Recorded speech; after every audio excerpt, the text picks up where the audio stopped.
매주 금요일에는 양김시대로 여러분 만나 뵙고 있습니다. 오늘도 어김없이 김종대 전 정의당 의원 그리고 김용남 개혁신당 정책위 의장 두 분 모셨습니다.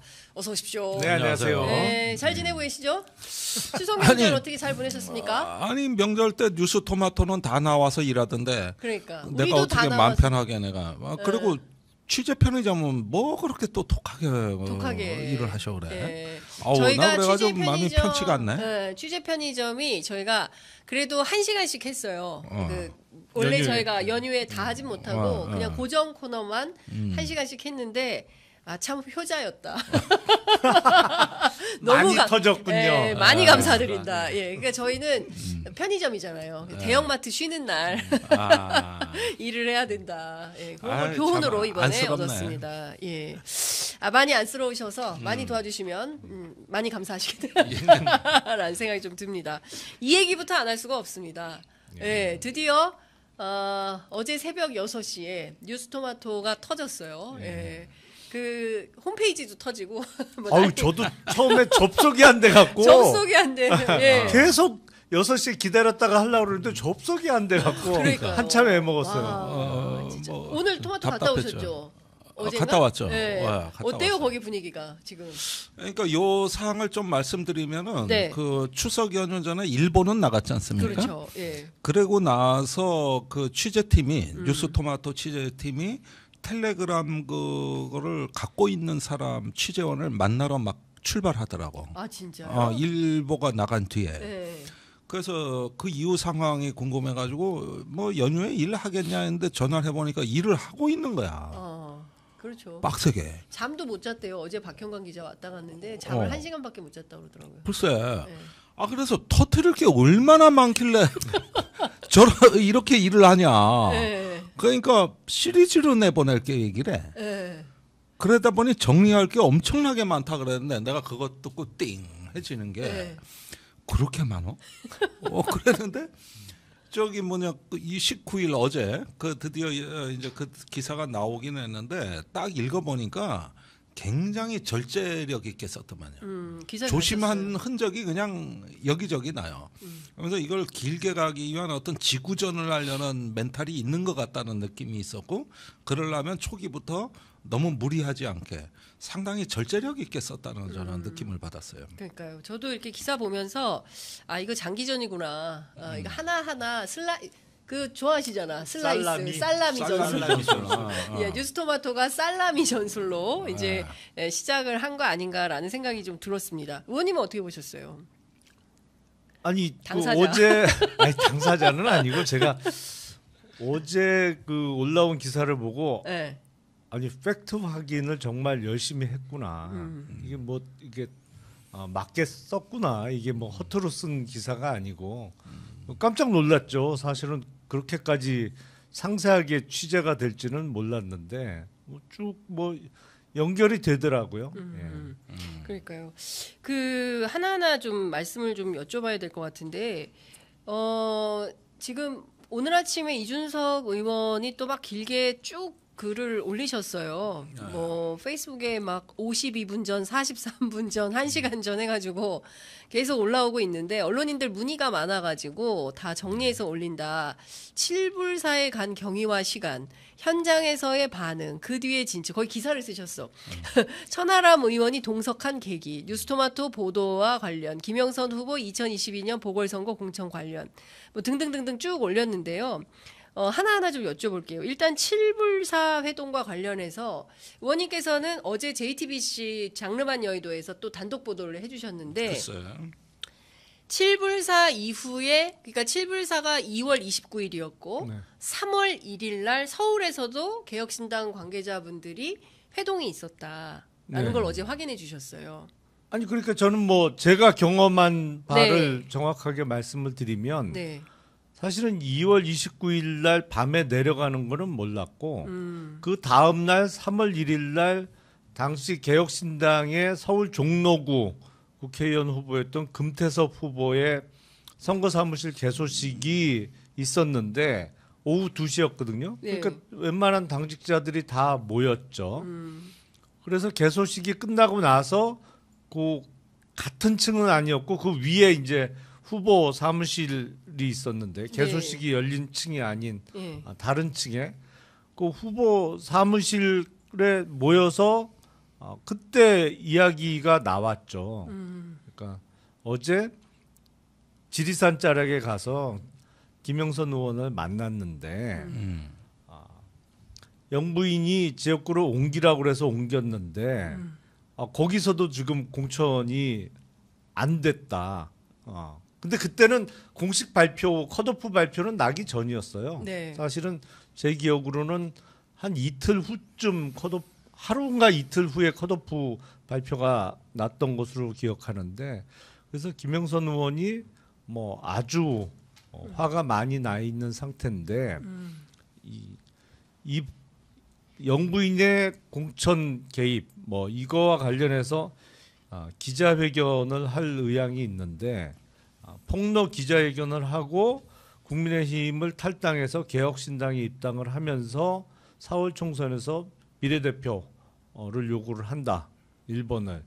어떻게 하면 좋겠냐를 놓고 이제 회의를 한 거죠. 네. 그래서 그때 저도 그런 취지로 얘기했고 뭐라고 그랬냐면 제 기억에 정확하게 제가 얘기를 한 거는 기억 안 나는데 하여튼 반대하면서 만약에 김영선 의원을 비례대표 1번을 주면 그 1번도 당선 안 될 거다.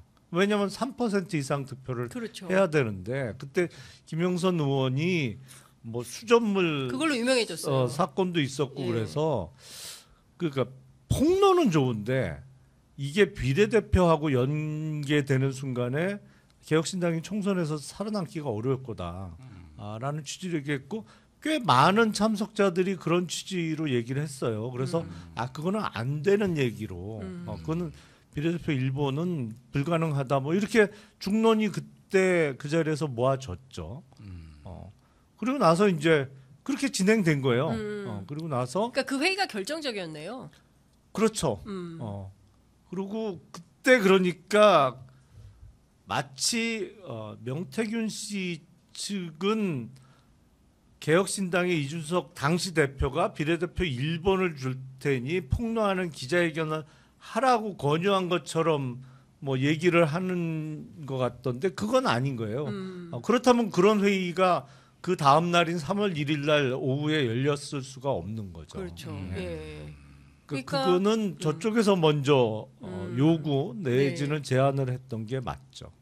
그러니까 이제 그 7불사에서 김영선 의원이 내가 이러이런 처지니 기자회견을 하겠다. 영부인이 지역구 옮기라고 해서 옮겼는데 뭐 이렇게 안 될 것 같다. 컷오프 가능성이 거기서도 거의 안 됐다 뭐 이런 식으로 안 됐다. 그러니까 김해 갑으로 못 갈 것 같다 이런 얘기를 했다는 거잖아요. 그래서 그러느니 차라리 개혁신당에 와서 이 폭로 기자회견을 할 테니 1번 다오라고 김영선 측에서 요구를 한 거고. 그러고 개혁신당은 받을 수 없다라는 거를 그러니까 당 내부 지도부 회의를 통해서 결정을 한 거고 이렇게 봐야 되는 거네요. 물론 김영선 의원이 그런 요구를 하고 거래 시도를 했다는 건 알겠는데 명태균 씨가 동석을 했더라고요. 그리고 그 회의에 그 7불사 회동에. 그렇죠. 난 그 대목부터 좀 유심히 보는데 이게 다 명태균 씨의 설계 아닙니까? 이게? 그런데 또 이준석 대표는 김건희 여사보다는 명태균 씨를 많이 의식하고 있는 거 아닌가? 지금 어떤 판단에 있어서요. 그런데 지금 언론에서 명태균 씨, 이준석 씨 관계가 별로 달라진 적이 없어요. 그리고 명태균 씨 쪽이 한동훈 대표 쪽하고의 지금 관계는 우호적인가 적대적인가 또 궁금하거든요. 한동훈 대표요? 명태균 씨도 한동훈 대표하고도 알아요? 아니 왜냐하면 그건 잘 모르겠는데 김건희 여사를 통해 가지고 공천 개입을 시도했다가 한동훈 허들에 맡겼다고 볼 수 있는 거 아닙니까? 뭐 그렇게 써 있었죠. 기사에도 일부 나와 있거든요. 그러면은 경쟁 관계 내지는 갈등 관계일 수도 있잖아요. 오늘날 김건희 여사하고 한동훈 대표가 왜 저렇게 됐습니까? 총선 때부터거든요.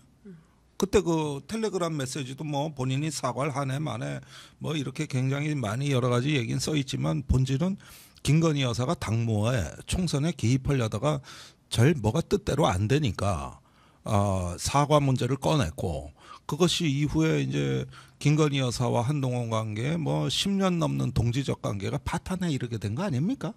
여러 가지 정황으로 봤을 때는. 그런데 그 김건희 여사 쪽을 등에 업고 뭔가 공천이나 이런 데 개입하려던 명태균 씨 입장에서는 한동훈이 걸림돌일 수가 있는 거죠. 그렇게 보면.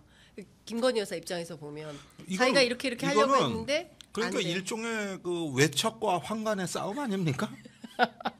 외척과 환관의 싸움. 현대판 외척과 현대판 환관들의 난리야? 그저 개싸움 아니요? 외척보다 훨씬 센 센 거 아닌가요? 외척이라고 그렇죠. 표현하기에는 외척도 센 외척은 무지 세다고. 무지하게 센. 무지세. 무지 세.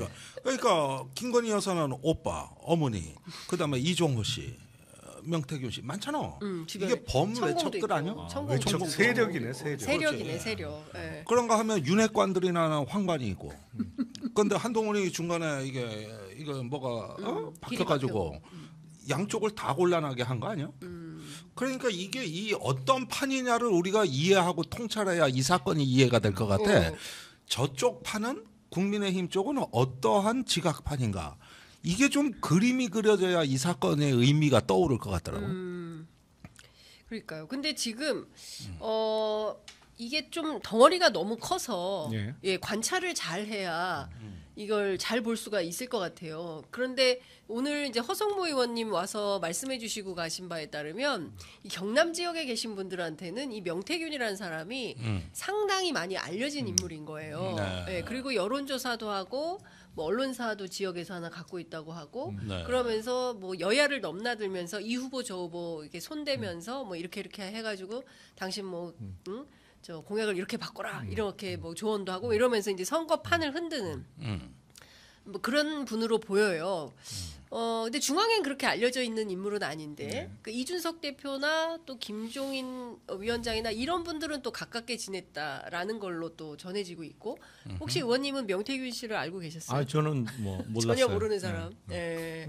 그러니까요. 근데 이분이 이렇게 마쿠에서 실력자 행세를 하고 있다면 그리고 그게 이제 김건희 여사까지도 대통령에게까지도 직접 자기가 통화를 했다는 거잖아요. 네. 그 특히 김영선 2022년 재보선 때 대통령이 나는 김영선이라고 했는데 일하대 뭐 이렇게 얘기를 했다는 거잖아요. 그러니까 내가 직접 뭐 YK 그 권세가 대단한 윤핵관 의원들이 김종양 의원을 하려고 했는데 대통령 팔고 있어서 내가 이거 가만히 있을 사람이 아니다.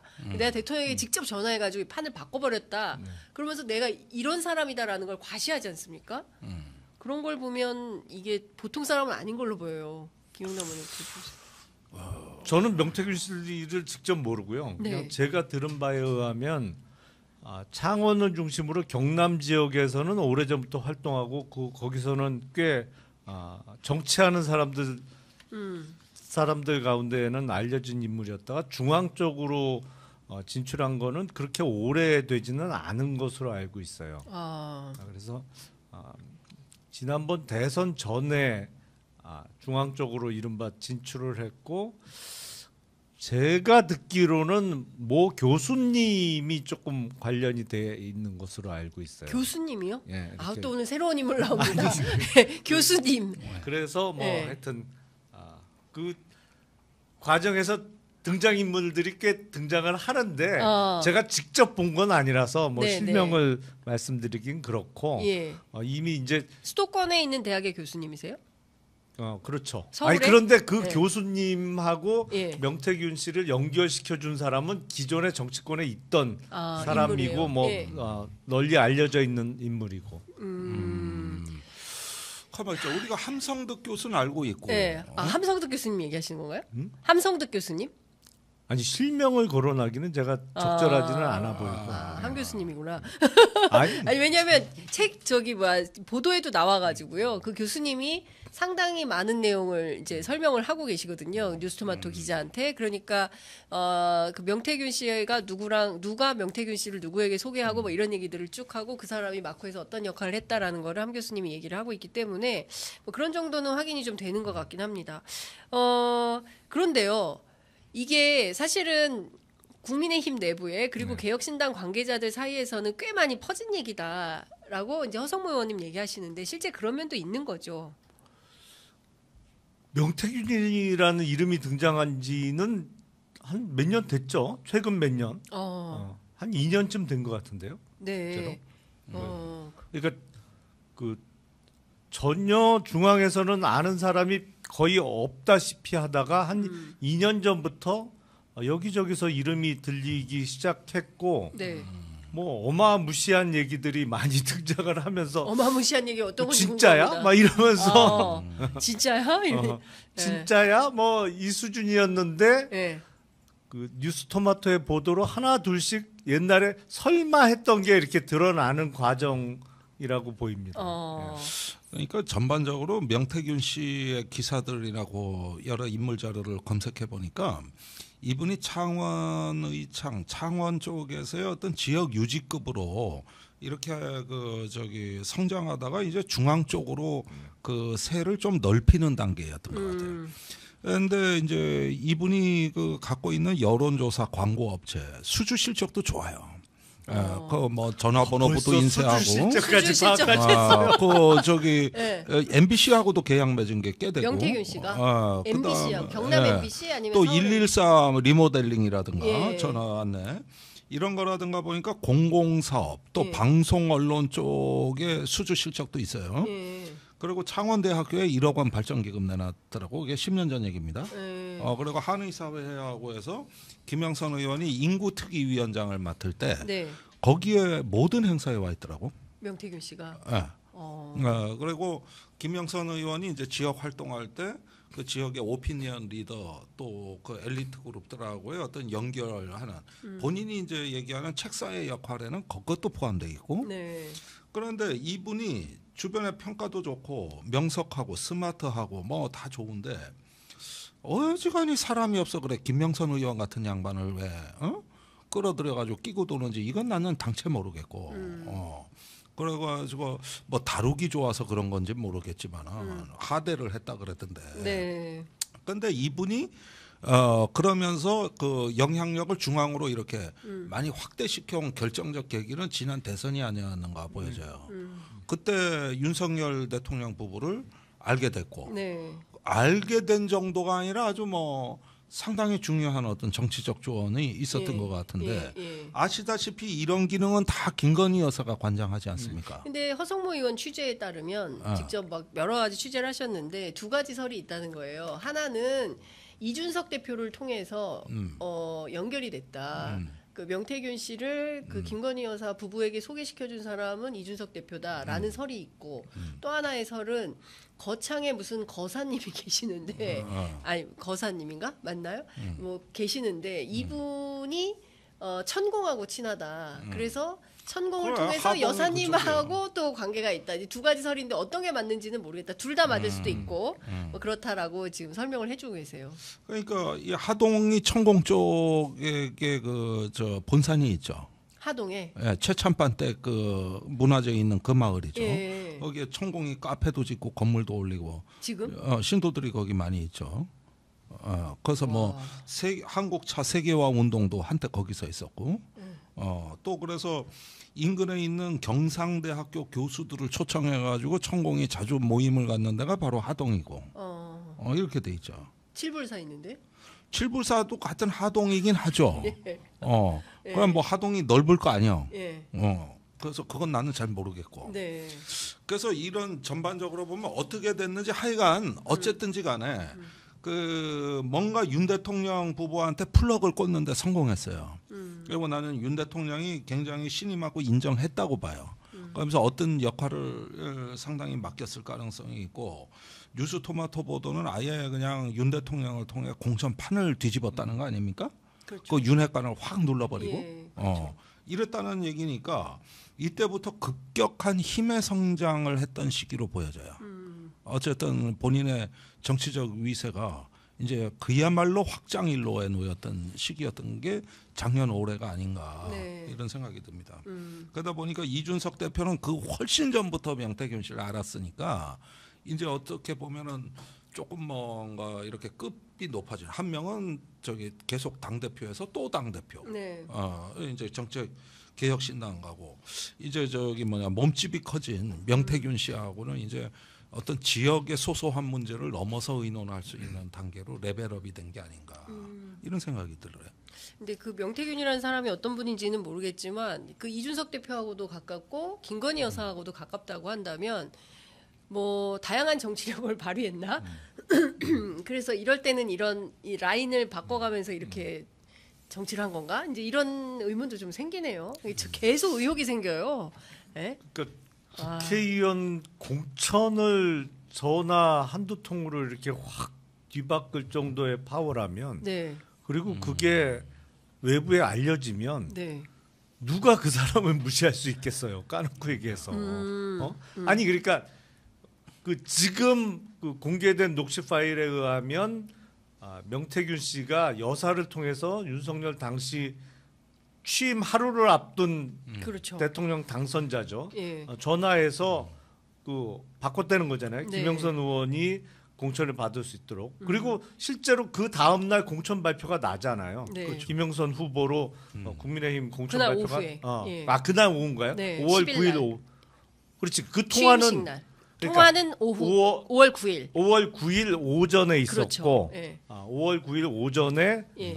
내가 바꿨다라는 10시 19분. 통화가 있었고 네. 공천 발표는 그 다음 날인 그렇습니다. 5월 10일 오후에 오후에. 나는 예, 거잖아요. 예, 예. 근데 역으로 생각하면 네. 그때 공천을 거의 받게 됐던 사람은 자기 공천이 잘린 거잖아. 전화 한 통으로. 그렇죠. 네? 김중양 그렇죠. 의원. 그러니까 잘린 거잖아. 하루 아침에. 예. 그렇죠. 그걸 알면 어느 누가 무시할 수 있겠어요. 아니 저게 나를 도와주는 못해도 예. 나를 날릴 수도 있는 사람이잖아요. 까놓고 그러니까. 얘기해서 그렇습니다. 거꾸로 생각을 예, 하면 아무도 무시 못하죠. 그 정도면. 그러니까 이 양반이 이제 마쿠 실세면서도 음지와 양지에 다 걸쳐 있더라고. 예컨대 이종호 씨 하면 완전히 음지의 인물이거든요.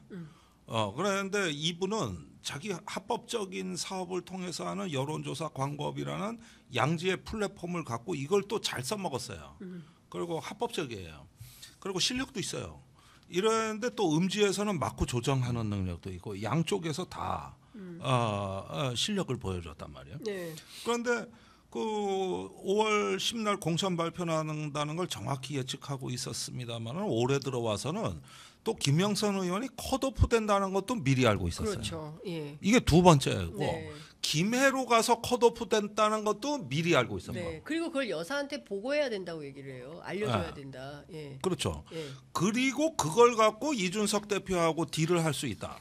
이것까지도. 그러니까 2월 26일 날 김영선 의원이 컷오프되고 29일 날 칠불사에서 이준석을 만났으니 사흘밖에 차이가 안 납니다. 아니 2월 18일이에요. 2월 18일 오후 9시 38분에 이 씨한테 전화를 해서 명태균 씨가 뭐라고 말을 하냐면 김영선 컷오프야. 여사가 직접 전화 왔어. 그러니까 여사가 알려준 거죠. 그거는 김영선 이제 컷오프. 창원에서 네.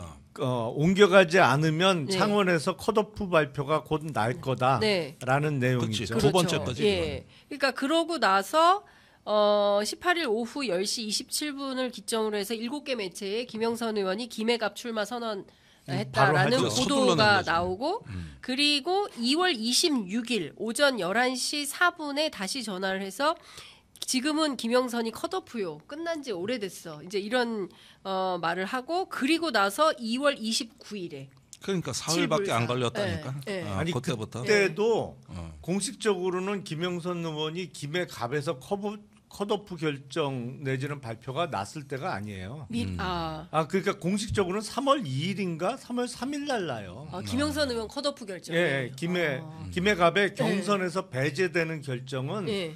제 기억에 저희가 3월 1일 날 회의를 했잖아요. 네네. 그때만 해도 공식적으로는 발표가 안 됐을 때예요. 김해갑의 경선에 참여를 못 한다는 거는 그 다음 날인가 다음 날인가 발표나요. 네. 그러니까 미리 다 알고 있었어요. 다 알고 있었던 예. 거예요. 그러니까 세 번을 미리 다 알고 있었던 거예요.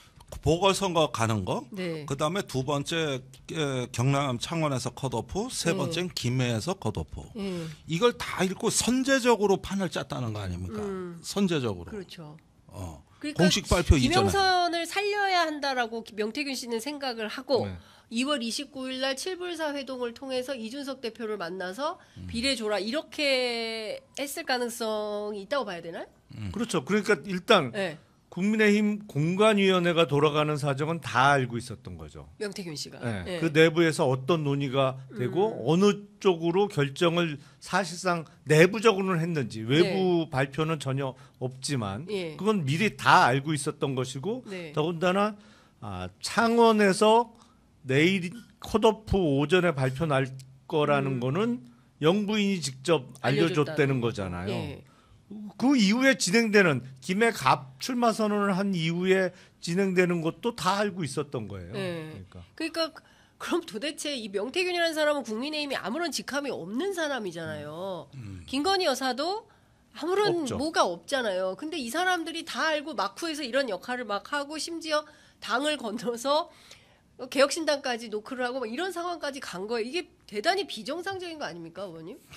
이거는 뭐랄까 그냥 외척들이 나서서 나라를 말아먹는 형국의 망국적 그 현상이지 이게 뭐 정상 비정상을 따질 겨를이 아니다. 이건 비상사태요. 비상사태다. 비상사태라고 봐야 돼요. 그러니까 자 이때가 이제 김건희 여사하고 한동훈이 본격적으로 갈라서기 시작한 때입니다. 그렇죠. 다 총선을 둘러싸고 모종의 이유로 갈라졌는데 그러면 김건희 여사가 총선을 어떤 경로로 개입했는가도 관심거리입니다. 김건희 여사가 누굴 공천시키고 싶어, 누굴 탈락시키고 싶어. 그럼 누굴 통해서? 청와대 정무수석? 대통령실에? 홍철호 수석? 그럼 거기가 당대표를 만나? 이런 방식일까? 근데 그 라인은 가동이 안 됐어요. 제 기억으로는 그거는 분명히 불협화음으로 갔다고 봐야 됩니다. 이번 총선에서. 그러면은 다른 무슨 라인이 있을까? 그러다 보니까 공교롭게도 한동훈하고 이상하게 공적 라인을 통한 용산의 공천 개입이 굉장히 어떤 그 교착 상태에 빠지게 되면서 여의치가 않아지니까 당연히 한동훈 대표하고 김건희 여사는 사이가 틀어졌을 거고 그러다 보니까 비선 내지는 뭐 어떤 비공식 뭐 이런 또 윤핵관 뭐 이런 라인들이 이제 저 가동돼야 되는 거 아닙니까? 그래야 총선에 개입을 하는 건데. 근데 이번에도 여사는 의도한 대로 개입을 못한 거야. 다 못했다고.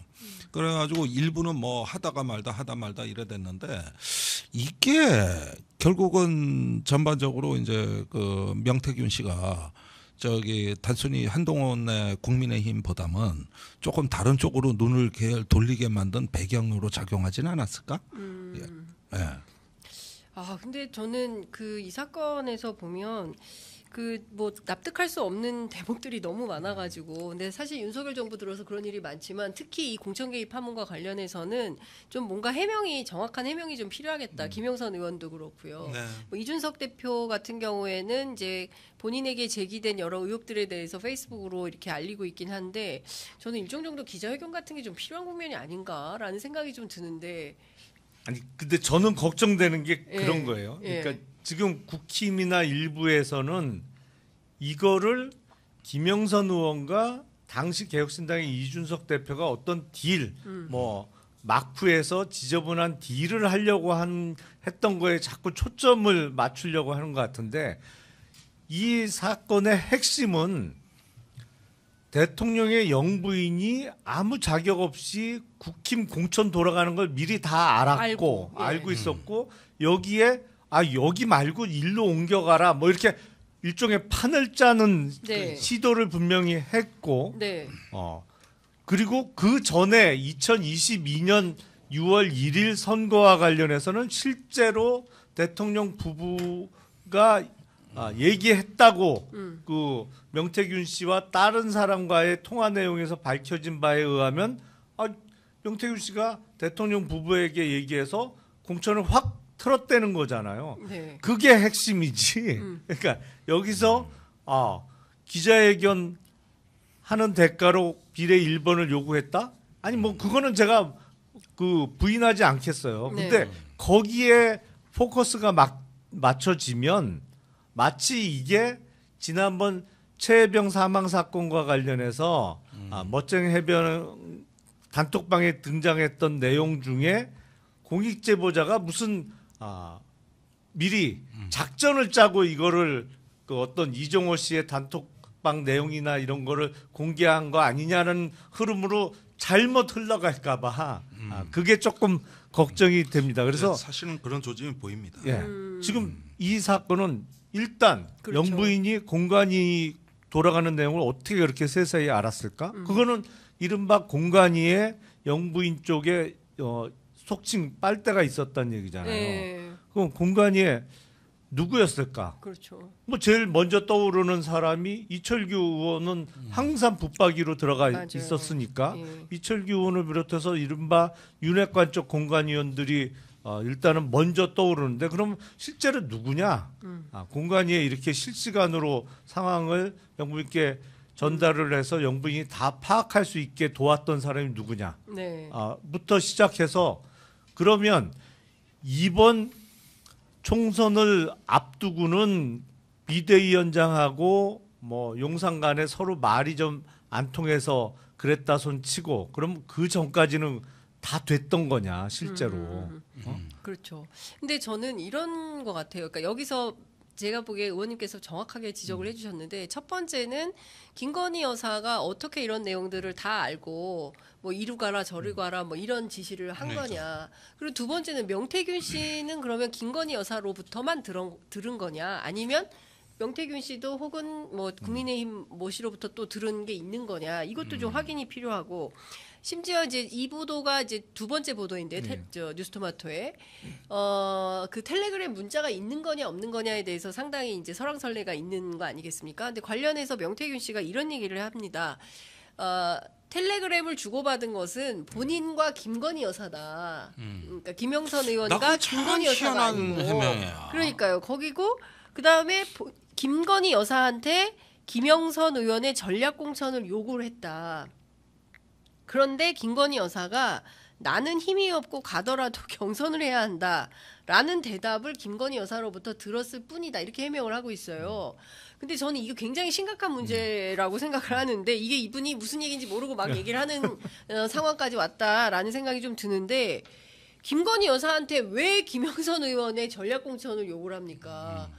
그럴 위치에 있었다는 얘기 아니에요. 그렇죠. 네? 적어도 그런 얘기를 건넬 수 있는 사이였던 것이죠. 거잖아요. 예. 아니 그리고 텔레그램을 주고받은 게 물론 내용에 따라서는 상당히 부적절할 수가 있습니다만 차라리 대통령의 영부인과 여당의 5선 중진 의원하고 연락을 주고받는 게 맞지. 그나마 자연스럽지. 예. 그렇지.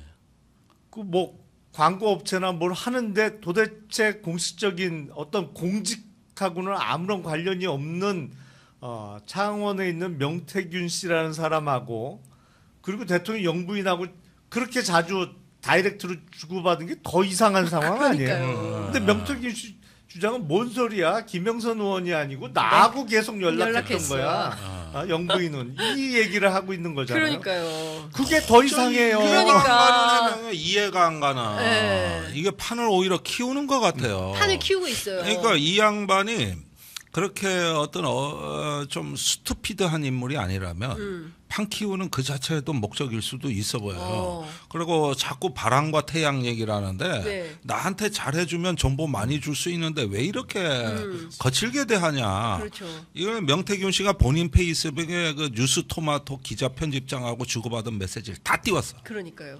그런데 저기 굉장히 그 뉴스토마토에서는 어떻게든 만나 좀 주세요. 10분만 읍소형. 그러면서 읍소형으로. 네. 근데 기자들이 취재할 때 취재원한테 그럴 수밖에 없어요. 네. 이렇게 하는데 계속 저기 막 그 명태균 씨는 응하지는 않다가 예. 마지막에 이 기사가 이제 나가는 게 현실인가 보다 하니까 이제 태풍론을 들고 나왔단 말이에요. 그래서 이렇게 보면은 이거 기사는 뭐 나중에 쓰고 아니면 조금만 쓰고 그런 것보다는 그냥 취재를 하면 내가 얘기를 많이 해줄 건데 뭐 그렇게 기사에 욕심이 많아? 하루 이틀만 먹고 살고 뭐 끝날 건 인생도 아닌데 뭐 이런 투예요. 이 내가 말투가. 많이 알아 이런 거잖아요. 그래서 계속 키워요 판을. 그러니까 그러다가 어디서 이분이 폭발했는가 보니까 딴 게 아니라 역술인이란 표현에서 예, 뭐 화가 난 것 같아요. 그래가지고 아닌데. 저기 그 뉴스토마토에서 역술인이라고 표현한 장성철 그 센터장한테 자기들이 대신 말을 해주겠다. 그리고 역술인이란 표현 더 이상 못 쓰도록 조치를 해주겠다. 이런 제안까지. 장수정 역술인 안 써요 이제. 안 쓰지. 네. 아니 그럼 안 쓰는 것까지는 좋은데 컨설턴트. 네. 컨설턴트? 조금 약해 보이잖아. 책사. 책사. 책사, 아니 본인은 책사. 정책 책사라고 불리기를 원한다. 아 대한민국에 그런 직업이 어디 있어? 그 거의 뭐 삼국지 삼국지. 수준 삼국지, 아니야? 삼국지. 책사. 그러니까 제갈량 같은 이미지를 꿈꿔나 봐요. 아, 이 사람이 천하를 도모할 지략가. 지략가. 이런 어떤 그 책사라는 말 오랜만에 듣는 용어 아닙니까? 이거 옛날에 노무현 대통령, 이명박 대통령 때나 듣던 얘기라고. 그래서 이렇게 보니까 이분은 어떤 그 합법적인 어떤 만약에 윤 대통령 부부하고도 이랬다 하더라도 옛날부터 이런 걸 내 사업으로 해왔다는 합법적인 플랫폼도 있어요. 그래서 어느 정도 자기 자신은 정당화된다고 철석같이 믿어요. 네. 그래서 꺼리낌 없이 어떨 때는 좀 예상보다 많이 나가는 해명이 나오는 이유도 어떤 그런 류의 우리가 모르는 자신감일 수가 있는 거지 이게. 그러니까요. 제가 보기엔 명태균 씨는 상당히 그 체면을 중시하는 사람 같아요. 그러니까 본인의 체면. 내가 어떻게 보여지는지. 뭐 그냥 일본 말로 하면 그냥 확 다가오는데 가오가 중요한데. 가오가. 근데 그 역술인이라고 칭하니까 거기서 이제 폭발을 한 거죠.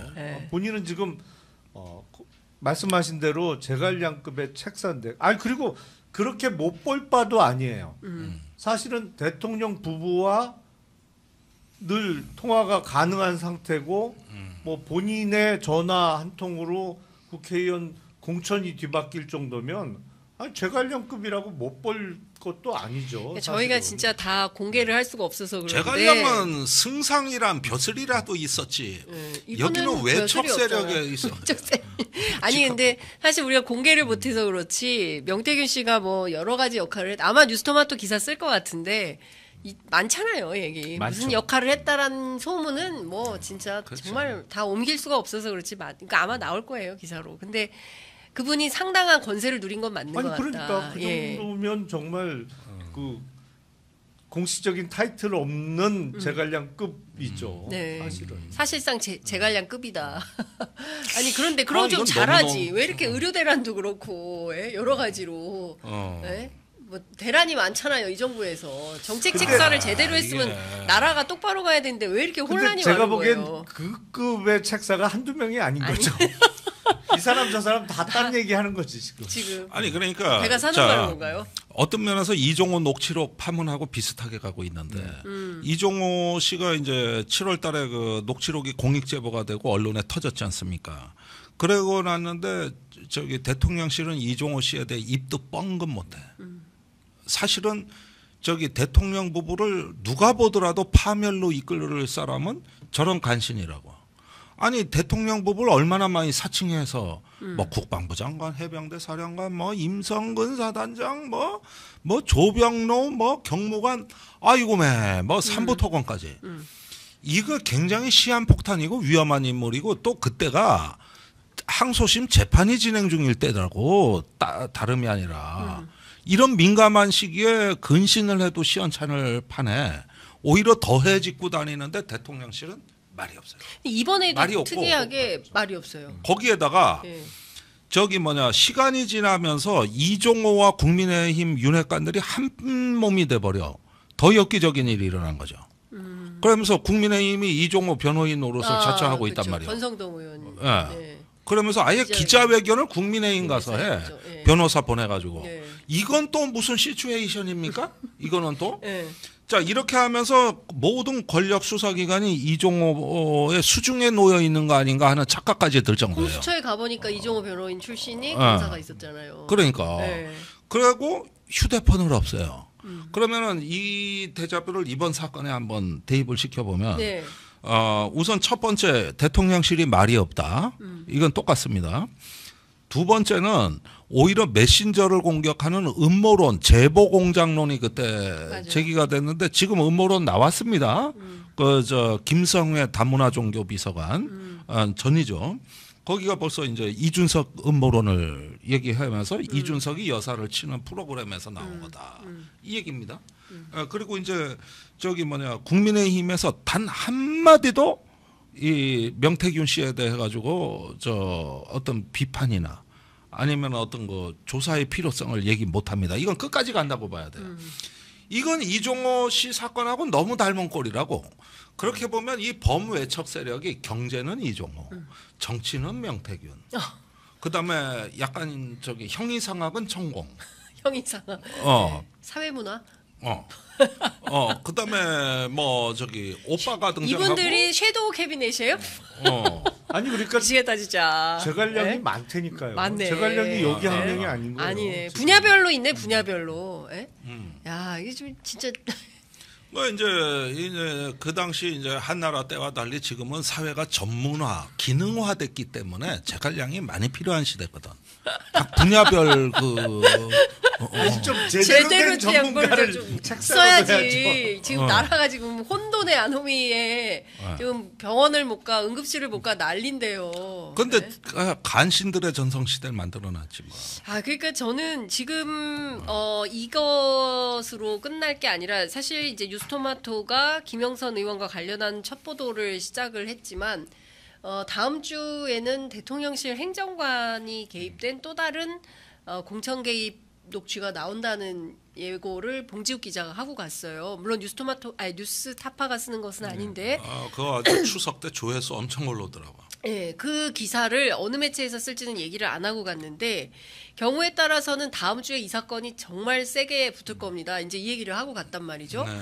그러면은 김영선의 또 다른 행정관의 막 이렇게 일파만파 커졌을 때 과연 윤석열 정부가 이게 지탱 가능한 거냐에 대한 걱정과 우려가 있는 것도 사실입니다. 네, 어쨌든 공식적인 수사 결과로 확인이 돼야 되잖아요. 네. 근데 지금 거기까지는 못 나가고 있는 거죠. 사실은 최병 사망 사건과 관련해서도 또 거기서 나왔던 삼부토건 관련해서도 어떠한 수사 진전이 안 보이잖아요. 이것도 역시 마찬가지일 거예요. 지금 이러다가 서로 뭐 음모론 피고 뭐 이래저래 정말 김건희 여사의 육성이 담긴 녹취 파일이 뜨기 전까지는 뭐 어떠한 수사 움직임, 만약에 제가 보기엔 육성 파일이 떠도 수사가 시작될지 잘 모르겠어요. 검찰이. 네. 네. 그것도 장담하기 어려워요. 비슷해져가는. 결국엔 수사가 나가려면 네. 결국에는 국회에서 3분의 2 이상의 찬성, 결국엔 맞아요. 대통령의 거부권을 전제로 해서 그걸 뛰어넘을 수 있는 3분의 2 이상의 찬성이 필요할 수밖에 없는데 국힘 쪽 사람들도요. 최근에 만나보면 지치는 것 같아요.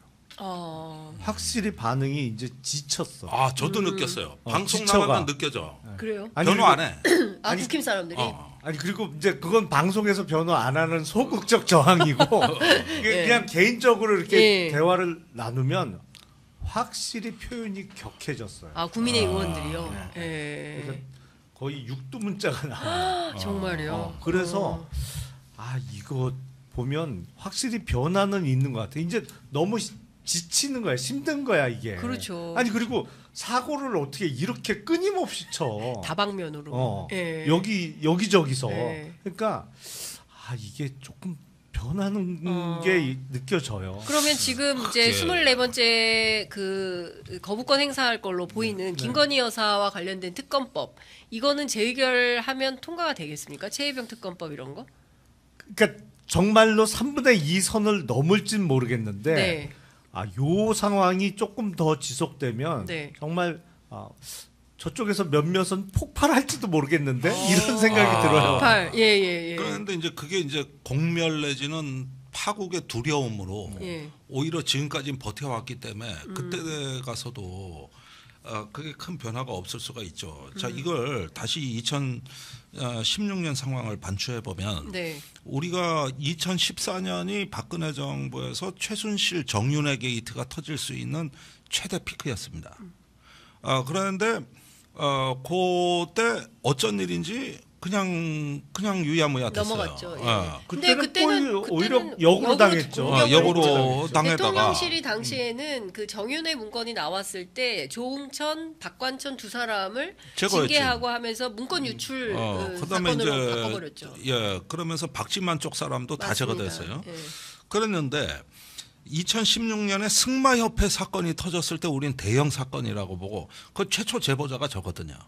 그래가지고 이제 그 승마협회 해가지고 그의 문화체육관광위원회 국정감사에서 온통 이거 갖고 난리가 났는데 그래도 까딱없었어요. 그거 갖고도 그러다가 저기 뭐야 우병우 뭐 그거 터져도 그래도 버텼어요. 그런데 이제 10월에 지지율이 10%대로 떨어지면서 태블릿 PC가 터진 겁니다. 이때 무너졌다고 봐야 되거든. 그런데 이 태블릿 PC는 다른 국정농단에 비해서는 대단한 증거물도 아니었어요. 사실은 뭐 승마협회 막 국장이 잘려나가고 경찰 수사가 들어가고 뭐 별의별 일이 다 있으면 악성 사건은 다 그런 거라고.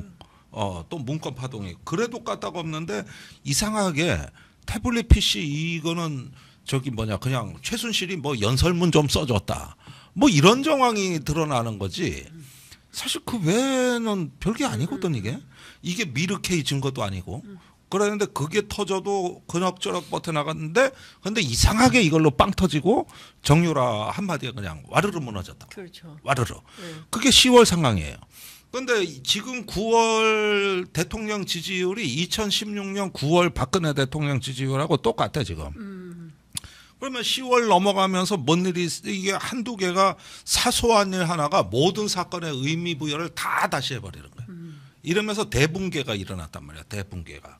그런데 지금 저기 이런 위험성에 대해서 얼마나 자각하고 있느냐는 거죠. 집권 세력이. 저기 아직도 그럴 일은 없다. 이렇게 보고 있는 거 아니겠습니까? 국민의힘은? 국민의힘은 조금씩 자각이 생기긴 했는데 그거를 드러내지는 않고 있다라는 거고 저는 사실 대통령실이 굉장히 중요하다고 보는데 대통령실이 이게 굉장히 위험하다고 생각하면 김건희 여사가 마포대교에 갑자기 이렇게 나타나고 나올 수가 없죠. 그런 걸 할 수가 없죠. 근데 이제 대통령실은 명품백도 끝났고 그다음에 도이치 사건도 끝났고 뭐 김건희 여사와 관련된 여러 가지 사법 리스크는 뭐 명백하게 클리어됐다. 그러니까 공개 활동해도 괜찮다라고 보고 기자들이 이거 상당히 문제가 있는 거 아니냐라고 했을 때 참모들이 오히려 더 격분하면서 아니 김건희 여사가 집에만 있던 사람도 아닌데 나가서 사회적 약자들과 동행하는 게 뭐가 문제라고 이렇게 깎아내리려고 하느냐라면서 오히려 기자들한테 비판을 했다는 거예요. 그런 것들이 쌓이고 쌓이면서 이 지하실에 이제 유증기가 계속 쌓이는 짙어지는 건데 마지막에 문자나 영상 하나 나오면 이거 끝장난다고. 이제는 폭삭 주저앉는다니까 그때 가서는. 제가 그 정도로 위험한 상황 아니냐는 거예요 이게. 제가 보기엔 변곡점에 거의 가까워지고 있는 거 아닌가 싶어요. 그러니까 박근혜 정부가 무너진 게 저는 결정적인 계기는 사실은 그 이전인 2016년 4월 총선을 앞두고 있었던 소위 찐박 공천 문제라고 생각합니다. 그러면서 박근혜 대통령이 당선될 때는 뭐라고 했어요? 아니 남편도 없고 자식도 없고 대통령과 그러니까 대한민국과 결혼한 처녀 대통령. 맞아요. 오로지 대한민국만 보고 간다. 뭐 그러면서 당선이 됐어요. 그랬는데 결정적으로 그 이미지가 어디서 무너졌냐면 아니 총선 앞두고 국회의원 후보 공천을 하는데 찐박 찾아서 지새끼 챙기네. 안 챙기. 그러니까 남편도 없고 자식도 없어서 뭐 사리사욕을 안 챙길 줄 알고 뽑았는데 저렇게 자기 걸 챙겨? 여기서 이미지가 왕창 이미 금이 간 상태고 그 다음에 있었던 무슨 우병우 관련 사건이라든지 이런 게 차곡차곡 쌓였다가 결정적으로 변곡점을 딱 찍은 게 태블릿 PC라고 생각이 되거든요. 근데 지금 돌아보면 애초에 박근혜 대통령이 대선에서 당선될 때처럼 어떤 자기 거 아무것도 안 챙겨 이런 이미지는 애초에 사실은 없었어요. 왜냐하면 대선 때부터 영부인 관련한 논란이 워낙 많았기 때문에 그때 코바다 콘체트 뭐 맞아요. 후원 문제도 있었고 이런저런 논란이 많았어서 네. 그런 이미지는 없이 출발했기 때문에 그때보다 취약한 측면이 분명히 있는데 그 이후에 지금 쌓여가는 게 속도가 빠르잖아요. 그리고 빠르죠. 속도가 훨씬 빨라요 그때보다. 그렇기 때문에 이 어떤 변곡점이 가까워 왔고 그게 말씀하신 대로 태블릿 PC가 어떤 측면에서는 그 전에 제기됐던 의혹보다 훨씬 작은 그렇죠. 문제일 수도 있었는데 그때를 기점으로 왕창 무너졌던 것처럼 어떤 그렇죠. 변곡점이 다다랐기 때문에 그때 터지는 건 뭐 아주 어마어마한 뭐 이런 게 아니더라도 마치 그런 거죠. 나뭇잎 한 장이 더 얹어지면서 무너질 수 있는 그런 상황이 지금 차곡차곡 쌓여가고 있다는 생각이 들어요. 그러면서 이번에 지지율 20%도 이런 민심의 변화로 해석이 됩니다. 여태까지는 아니 뭐 동해에서 석유도 나온다 그러고 뭐 의사들 넣는 거 잘 해보겠다 그랬는데 좀만 지켜보자. 요랬던 민심이 네. 더 이상 기대할 게 없다로 바뀌는 시점. 예. 그 경계선이 20% 같아요. 예, 그렇죠. 예. 그러니까 지금 보면 TK, PK, 70대, 보수 이런 지지층에서마저도 다 부정평가가 우세한 상황이기 때문에 사실은 상당히 심각한 위기인 거예요. 그런데 뭐 좀 대하는 태도나 이런 것은 아무 일이 없는 것처럼 하니까. 더 심각한 것은 네. 분명히 위기인데 네. 대통령실은 그 인식이 없다는 그렇죠. 거죠. 그게 제일 큰 문제인 것 같아요. 그게 제일 큰 문제죠. 예, 사실은. 예, 예. 그러니까 오히려 뭐가 문제야라고 기자들한테 너희들이 보도를 제대로 안 하니까 여전히 다 홍보 MBC 탓 때문이고 뭐, 그러니까. 뭐 국회가 정상화 안 돼서 반국가 그렇고 세력의 다 문제, 그것 뭐 때문인데 그렇게 야당 그러면은 탓, 뭐 예, 전 정권 반개혁 탓, 세력. 반개혁 세력, 뭐 이런 게 문제라고 생각을 하니까 해법이 없다. 24일 날 다음 주 화요일인데요. 한동훈 대표를 포함해서 여당 지도부와 대통령이 만찬을 함께한다고 합니다. 여기서 뭐 해법이 나올까요? 에이, 저는 가능성이 아니 그거는 나빠지는 걸 막기 위한 자리로서는 의미가 있지만 회복되거나 좋아지는 자리로서 의미는 없다고 봐요. 이건 급해서 만난 겁니다. 그 체코 출국하기 직전에 그 한 거 아닙니까? 정한 거 네네네네. 아니에요. 그리고 막 그 저기 뭐냐 지금 그때가 저 뉴스 토마토 일보가 나간 뒤고 그러니까 이제 정기국회는 다가오지. 그러니까 어쩔 수 없이 만나가지고 더 좀 나빠지지는 않게 할 정도의 어떤 그 정지 작업이지 그 이상은 아니죠. 24일 날 회동에서 정부 측과 국민의힘 한동훈 대표 측이 합의돼야 할 가장 중요한 문제는 일단 2025학년도 의대 정원을 어떻게 할 거냐예요. 네. 근데 이미 정부의 입장은 끝난 명확해졌어요. 문제죠. 25년도 입학 정원은 못 건드린다. 네. 라고 이제 입장을 몇 차례 정했죠. 확인을 해줬잖아요. 그러면 한동훈 대표가 그러면 2025년도는 그냥 지금까지 발표된 대로 1,509명을 증원하는 거로 하고 그럼 26학년도를 이야기합시다라고 본인의 기존의 입장을 바꿀 수 있느냐? 제가 보기엔 그렇게 바꾸는 순간에 한동훈 대표의 정치적 미래는 없어요. 못 바꿔요. 제가 보기엔. 예. 바꾸는 순간에 그냥 지금 대통령한테 보조 맞추는 그런. 과거의 여당 대표하고 똑같아지는 모습이에요. 그러면 무슨 대척점을 세우는 모습 아니면 차별화를 시도하려는 노력이 한순간에 그냥 물거품이 되는 순간이기 때문에 제가 예상하기에는 한동훈 대표가 기존에 뱉어놓은 말을 취소 못합니다. 근데 뭐가 나아지겠어요. 저녁 한 끼 먹는다고 그 자리에서 제일 중요한 현안에 대해서 제가 보기엔 합의 가능성이 없어 보이는데. 네. 한동훈 대표가 오늘 조선일보 인터뷰했잖아요. 민심 안 따르면 용산 여당에게 기회 없을 거라는 추석 여론을 확인했다. 그리고 대통령실 생각이 민심과 다른데 불편한 거 싫다고 편들면 안 된다. 그리고 김건희 여사 명품백 사건 사과해야 된다. 이런 입장을 밝혔어요. 각 세우겠다는 얘기 아닌가요? 그렇죠? 아니 그거는 본인이 정치적으로 앞으로 살아남기 위해서는 예. 그럴 수밖에 없다는 걸 잘 알 거예요. 그 정도는 알겠죠. 네. 모를 리가 없죠. 예.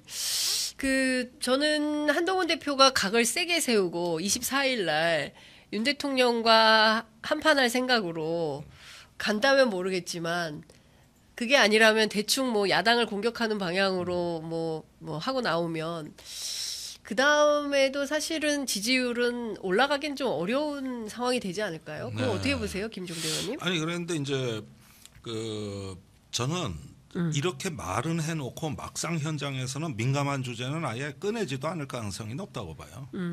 그렇게 되면은 이제 그 국민의힘이 지지율 회복의 가능성은 이제 거의 사라지지 않겠냐. 그러니까 이렇게 간신들의 세상에서 이게 큰 간신 밑에 작은 간신이 있고 작은 간신 밑에 소인배가 있더라고. 이렇게 형성되니까 이 체제를 바꾸지 않는 이상 변화를 기대하기는 어려워요. 이거는 그 인사와 시스템의 문제지 이젠 개인들 문제도 아니에요. 그러는데 한동훈 대표가 일단 조선일보 인터뷰를 해가지고 바른 말은 했다. 그리고 조금 어떤 자기는 그러고 이런데 몸살이지 않고 그래도 전달할 거 전달하고 뛸 거 뛰고 자기 할 일은 하겠다 이렇게 해놨는데 이걸 갖다가 하는 거는 조선일보 대고 할 얘기가 아니고 대통령 면전에서 하셔야 될 일이죠.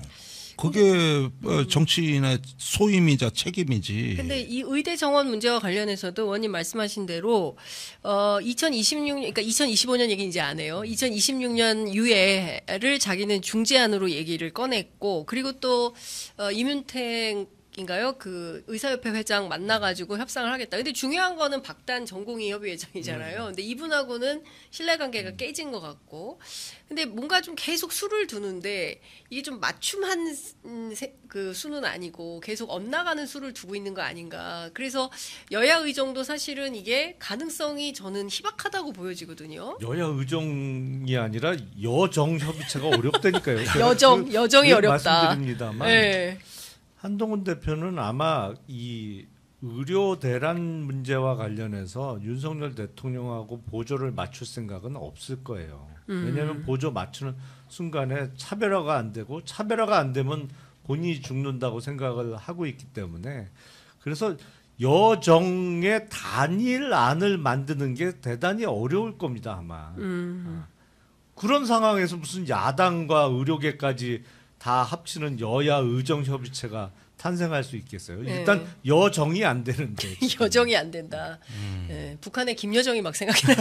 그러니까 이 부분은 민감한 주제에서 여당의 생산적 대화는 안 나온다고 저는 확신합니다.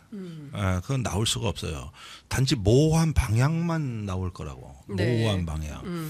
그리고 이 만남은 여전히 한동훈한테 손해예요.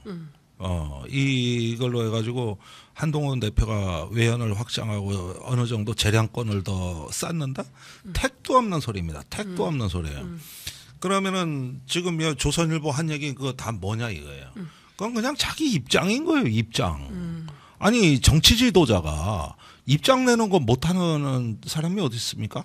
그것처럼 쉬운 정치가 어디 있습니까? 네. 가가지고 부딪히고 해결하고 깨지고 싸워보고 피 흘리는 게 정치가 해야 될 일이지. 그런 걸 못하면서 뭐 얘기만 하고 여기 보니 여야 다 깠는데 이런 게 제일 쉬운 정치야. 특히 여당 대표한테는. 네. 엄청 뭐 용기 낸 것 같지만은 제일 쉬운 정치가 이거예요. 아이고 12시 1분이 넘어서 이제 마무리를 해야 되는데요. 끝으로 한 가지씩만 여쭤볼게요.